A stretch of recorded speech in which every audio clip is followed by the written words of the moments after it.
अजय मैंदर्गीकर सोलापूर व धाराशिव जिल्ह्यातून 2 वर्षाकरिता तडीपार.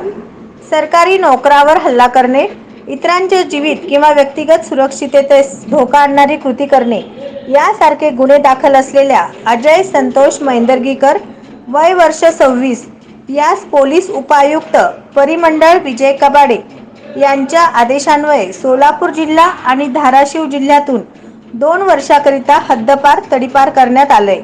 सन 2019 ते 2023 या कालावधीमध्ये 2 समाजामध्ये तेढ निर्माण होईल असे वक्तव्य करून कायदा व सुव्यवस्थेचा प्रश्न निर्माण करण्याचा प्रयत्न करत असल्याचे दिसून आल्याने त्यांच्या विरुद्ध जोडभावी पेठ पोलीस ठाण्याकडून महाराष्ट्र पोलीस कायदा कलम 56(1) अ व ब अन्वये हद्दपार प्रस्ताव पोलीस उपायुक्त परिमंडळ सोलापूर शहर यांना सादर करण्यात आला होता. सदर प्रस्तावाच्या अनुषंगाने पोलीस उपायुक्त परिमंडळ विजय कबाडे यांच्या आदेशान्वये अजय संतोष मैंदर्गीकर वय वर्ष 26 राहणार मातोश्री रमाबाई आंबेडकर नगर सोलापूर यास सोलापूर जिल्हा व धाराशिव जिल्हा असे 2 जिल्ह्यातून 2 वर्षाकरिता 13 मार्च रोजीपासून हद्दपार तडीपार केले आहे.